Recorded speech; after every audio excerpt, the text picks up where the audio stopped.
নমস্কাৰ আপোনালোক সকলোকে আমাৰ চেনেল অংকুৰণ IAS একাডেমীলৈ স্বাগতম জনাইছো। আজি আমি কেইটামান প্ৰিভিয়াছ ইয়াৰ কুৱেশ্যন ডিছকাশ্যন কৰিম মানে DL এক্সামৰ। চ' আমি ফাৰ্ষ্ট কুৱেশ্যনটোলৈ আগবাঢ়িছো। চ' ফাৰ্ষ্ট কুৱেশ্যনটো হৈছে ভিক্টোৰিয়া মেমৰিয়েল কোন ঠাইত অৱস্থিত? The Victoria memorial is situated in Kolkata, new Delhi, Mumbai আৰু ভোপাল। ঠিক আছে, ত' আমি সকলোৱে জানো যে ইয়াৰ শুদ্ধটোতো হৈছে আমাৰ কলকাতা।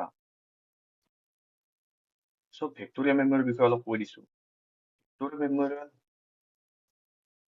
আমাৰ যোন কুইন ভিক্টোৰিয়া আছিলে ইংলেণ্ডৰ ৰাণী, তেওঁৰ মেমৰিত বনোৱা হৈছিলে আৰু ইয়াৰ কাম ষ্টাৰ্ট হৈছিলে আমাৰ 1906ৰ আশে পাশে। আৰু কুইন ভিক্টোৰিয়া ঠিক আছে, আৰু ভিক্টোৰিয়া মেমৰিয়েলৰ কনষ্ট্ৰাকশ্যনৰ কাম ষ্টাৰ্ট কৰিছিলে আমাৰ কোনে? Lord Curzon. লৰ্ড কাৰ্জনৰ যেতিয়া নাম আহিছে, আমি সকলোৱে জানো লৰ্ড কাৰ্জন কোন আছিলে, কোন ভাইচৰয় আছিলে। 1905ত যেতিয়া বেংগল ডিভাইড হৈছিলে তেতিয়া তেওঁৱে আছিলে ভাইচৰয়। ঠিক আছে, এইটো মনত ৰাখিব। লৰ্ড কাৰ্জনৰ এইটো এনেকৈ কুৱেশ্যন হ'ব পাৰে, বেংগলৰ সময়ত কোন আছিলে ডিভাইডৰ সময়ত। ঠিক আছে, চ' আমাৰ আৰু ইয়াৰ লগতে মই এটা কথা কলকাতাৰ এটা কুৱেশ্যন হৈ থাকে বাৰু।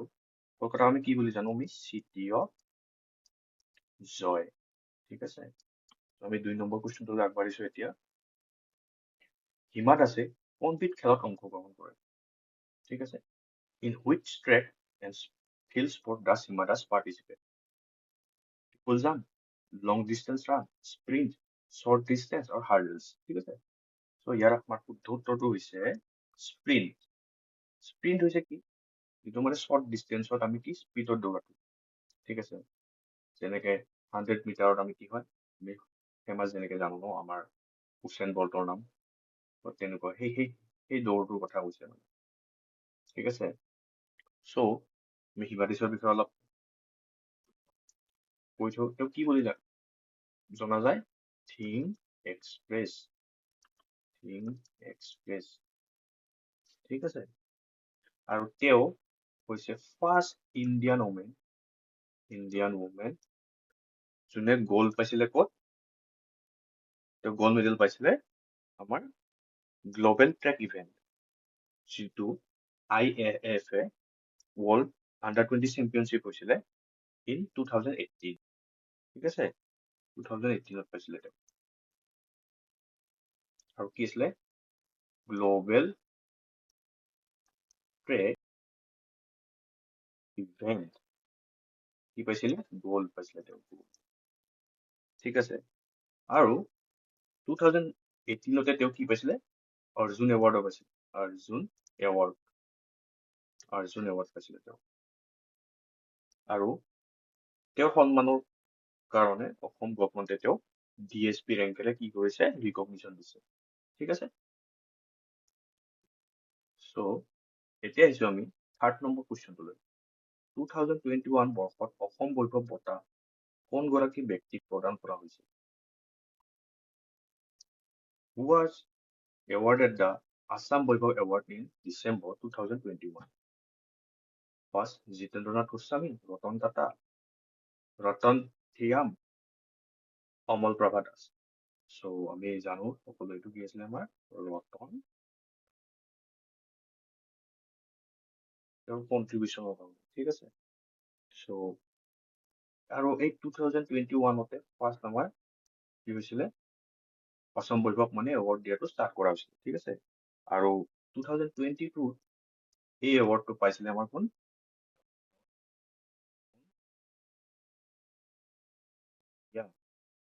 ঠিক আছে, তেওঁ অংকলজিষ্ট আছিলে। অংকলজিষ্ট হৈছে আমাৰ ধৰি লওক যিসকল ডক্তৰ মানে স্পেচিয়েলিষ্ট, কেঞ্চাৰ স্পেচিয়েলিষ্ট হয়, তেওঁলোক হৈছে কি অংকলজিষ্ট। আৰু 23 পাইছিলে আমাৰ এই এৱাৰ্ডটো ৰঞ্জন গগৈ। তেওঁ CGI আছিলে তেতিয়া চৰি মানে তাৰ পিছত পাইছিলে যেতিয়া তেওঁ হেৰি হ'ল ৰিটায়াৰ্ড হ'ল তাৰ পিছত পাইছে তেওঁ CGI হোৱাৰ পিছত পাইছে তেওঁ MP হয় তেওঁক 23 দিয়া আছিলে আৰু 24ত দিয়া হৈছিলে lieutenant general retired Rana Pratap Kalita Rana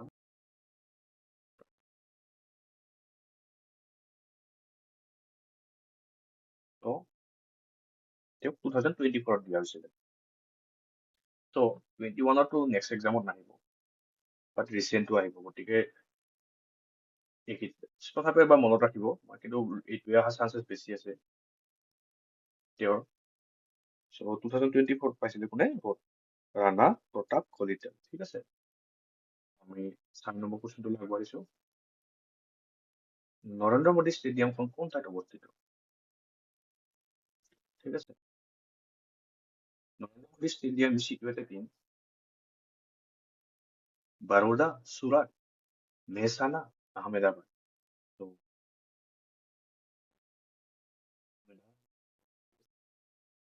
চাগে IPL চোৱাই চ' গতিকে জানিব আপোনালোকে যে এইটো কি হয় গুজৰাট টাইটানছৰ হোম গ্ৰাউণ্ড হয় ঠিক আছে আৰু এই ষ্টেডিয়ামখন হৈছে ৱৰ্ল্ডৰ লাৰ্জেষ্ট ক্ৰিকেট ষ্টেডিয়াম অলমষ্ট এইখন ষ্টেডিয়ামৰ কেপাচিটি হৈছে আপোনাৰ 1,30,000 তাৰ আশে পাশে হ'ব তেনেকুৱা আমি 5 নম্বৰ বস্তুলৈ আগবাঢ়িছো MP LED আঁচনি LED সম্পূৰ্ণ ৰূপটো হৈছে What does LED stand for in MP LED scheme ঠিক আছে চ' ইয়াৰ শুদ্ধ উত্তৰটো হৈছে লোকেল এৰিয়া ডেভেলপমেণ্ট চ' ইয়াৰ মেইন অবজেক্টিভটো হৈছে আমাৰ ধৰি লওক কি হৈছে আমাৰ যে কি ফিজিকেল ইনফ্ৰাষ্ট্ৰাকচাৰ হওক যেনেকৈ আৰু আপোনাৰ হেল্থ হওক এডুকেশ্যন হওক চেনিটেশ্যন হওক ৰোডছ হওক এইবিলাকৰ ডেভেলপমেণ্ট কৰাটো ঠিক আছে চ' এইটো মনত ৰাখিব কেতিয়াবা এনেকুৱা কুৱেশ্যনো আহি যায় ঠিক আছে ত' আমি 6 নম্বৰ কুৱেশ্যনলৈ আগবাঢ়িছো কোনগৰাকী ব্যক্তিৰ জন্মদিনত অভিৰুচি ক্ৰীড়া দিৱস হিচাপে পালন কৰা হয় on whose birthday is Abhirasi Sports Day celebrated in Assam ঠিক আছে ভাগেশ্বৰ বৰুৱা মনালিছা বৰুৱা হিমা দাস ত' ইয়াৰ শুদ্ধ উত্তৰটো হৈছে আমাৰ ভগেশ্বৰ বৰুৱা কেতিয়া কৰা হয় আমাৰ ছেপ্টেম্বৰ বাক ইউনিভাৰ্চিটি দেই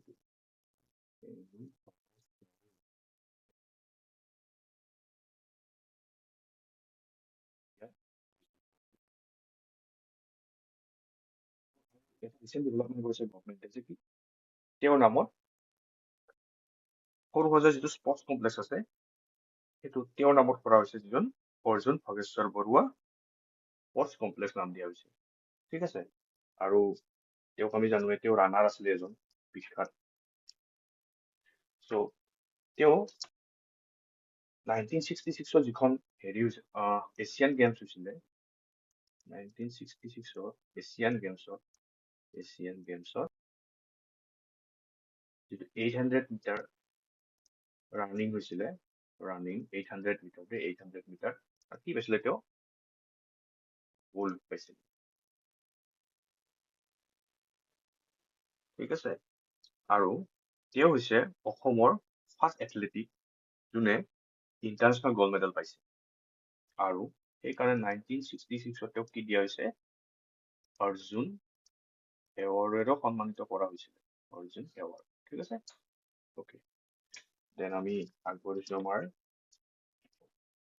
নেক্সট প্ৰশ্নটো হৈছে নিম্নলিখিত কোনটো স্থানে অসম আৰু অৰুণাচল সংলগ্ন কৰিছে which of the following place connect Assam with Arunachal Pradesh first Dirak Bakshihat Dimapur Jorhat ঠিক আছে আমি বাকী বিষয়ে অলপ কৈ লওঁ বক্সিহাট জানো আমি ক'ত আছে ৱেষ্ট বেংগল যোৰহাট জানো আমাৰ অসমত আছে অৰুণাচল বৰ্ডাৰৰ কাষত নাই চ' ডিমাপুৰ ক'ত আছে আমাৰ ইয়াক পঢ়াই আমাৰ এইটোৱে হৈছে আমাৰ ৰাইট এনচাৰ। দিৰাক হৈছে আমাৰ কি অসম আৰু অৰুণাচলৰ কানেক্ট কৰে। ঠিক আছে। তো 8 নম্বৰ কুৱেশ্যনটো হৈছে আপোনাৰ ইণ্ডিয়ান চিভিল চাৰ্ভিচ ICS পৰীক্ষাত উত্তীৰ্ণ হোৱা কোন আছিল? Who was the first person from Assam to clear the Indian Civil Service ICS exam? তো আমাৰ কি আছিলে ব্ৰিটিছৰ দিনত কি আছিলে ফাৰ্ষ্ট আমাৰ ICS বুলিয়ে কৈছিলে এক্সামটো, যেতিয়া আজি আমাৰ যিটো UPSC কণ্ডাক্ট কৰে চ' তেতিয়া ICS বুলি জনা হৈছিলে। ঠিক আছে। তো আমি 4টা নাম দিয়া আছে আমাৰ ইয়াত। কোন আছে আমাৰ ফাৰ্ষ্টটো জামচংগা নামপুই, আনন্দৰাম বৰুৱা, হেমচন্দ্ৰ বৰুৱা, পাৰ্বতী প্ৰসাদ বৰুৱা। চ' আমাৰ ইয়াৰ শুদ্ধ উত্তৰটো হৈছে আমাৰ আনন্দৰাম বৰুৱা। ঠিক আছে। তেওঁ ICS পাছ কৰিছিলে আপোনাৰ 1870 আৰু তেওঁ ফাৰ্ষ্ট ইণ্ডিয়ান আছিলে district magistrate district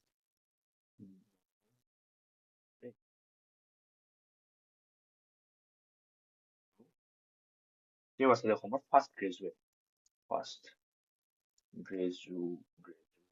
from Assam. ঠিক আছে।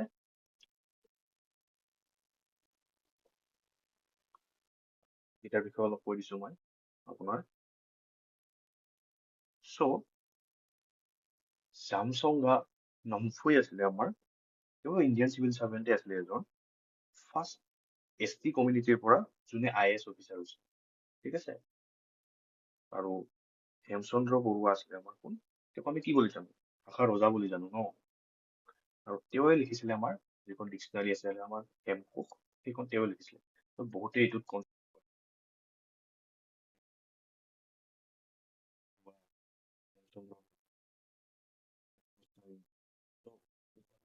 হ'ব হেমচন্দ্ৰ বৰুৱা হয় ইয়াৰ এনচাৰটো। ঠিক আছে।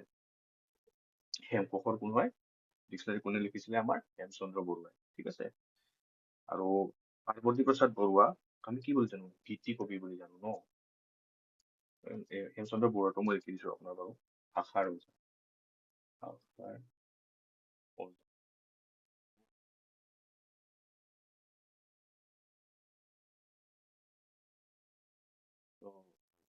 প্ৰসাদ বৰুৱাক আমি কি বুলি জানো আমি গীতি কবি। ঠিক আছে। অকে। 9 নম্বৰ কুৱেশ্যনটোলৈ আগবাঢ়িছো এতিয়া। প্ৰত্যেক ক্ৰীড়াৰে এক সমান আৰু বিপৰীতমুখী প্ৰতিক্ৰিয়া থাকে শীৰ্ষক পদাৰ্থ বিজ্ঞানৰ সূত্ৰটো কোনে আগবঢ়ায়? Who put forward the law of physics that every action has an equal and opposite reaction?